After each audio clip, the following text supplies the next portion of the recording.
السلام علیکم۔ تم بس قبولیت کا یقین رکھو، کیا ہو سکتا ہے کیا نہیں یہ سوچنا تمہارا کام نہیں۔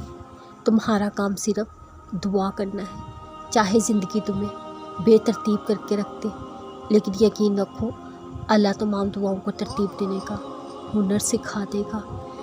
دیکھنا اللہ جلد ہی ایسے وسیلے بنائے گا، تم حیران رہ جاؤ گے۔ تم صرف وہ کرو جو تمہارا کام ہے، یعنی دعا۔ اللہ تو وہ کر ہی رہا ہے جو اس کا کام ہے، یعنی عطا۔ اللہ کے بس میں سب کچھ ہے، وہ لمحوں میں بدل دے گا تمہاری تقدیر۔ دیکھنا اللہ جلد ہی کہہ دے گا کن، ایک پل میں سمٹ جائے گا تمہارا ٹوٹا ہوا بکھرا ہوا وجود۔ دیکھنا اللہ جلد ہی مدد بھیجے گا اور پلک جھپکتے ہی ہو جائیں گے قبولیت کے موت سے۔ اور جو نصیب سے نہ مل سکا، دیکھنا اللہ وہ بھی تمہیں عطا کر دے گا انشاءاللہ۔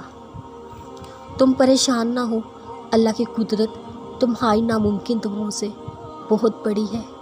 مانگنے کی شدت سے ہی تو قبولیت کی ڈور جڑی ہے۔ پیاس سے گزار کر ہی تو اللہ نے حضرت ہاجرہ کو زمزم تک لایا تھا۔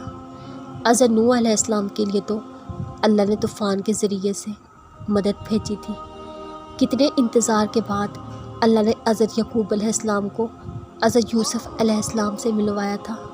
ہو سکتا ہے جسے تم سزا سمجھ رہے ہو وہ تمہاری بہتری ہو سکتا ہے منزل تک پہنچنے کے لیے تمہارا بھی آزمائش سے گزرنا ضروری ہو سکتا ہے اللہ نے تمہارے لیے بھی معجزوں کی کہانی لکھی تم بس اپنی امید، اپنے یقین کو برقرار رکھو۔ ہو سکتا ہے اللہ نے تمہیں عطا کرنے کی ساری تیاری کی ہو۔ ہمارے نبی کریم صلی اللہ علیہ وسلم کی ایک انگلی کے اشارے پر تو اللہ نے چاند کو 2 ٹکڑوں میں توڑ کر رکھ دیا تھا۔ جانتے ہو دعائیں کب اثر کرتی ہیں؟ جب تم ان پر صبر کی مہر لگا دیتے ہو۔ صبر یہ نہیں تم مانگنا چھوڑ دو، صبر یہ ہے تم لوگوں سے کہنا چھوڑ دیتے ہو۔ صبر یہ نہیں تم فریاد لگانا چھوڑ دو، صبر یہ نہیں تم طلب اور تڑپ سے آزاد ہو جاؤ۔ صبر تو یہ ہے تم رب کے فیصلے آنے کا انتظار کرتے ہو۔ صبر یہ نہیں تم دل پر پتھر رکھ لو، اس کی حکمتیں نہ سمجھو۔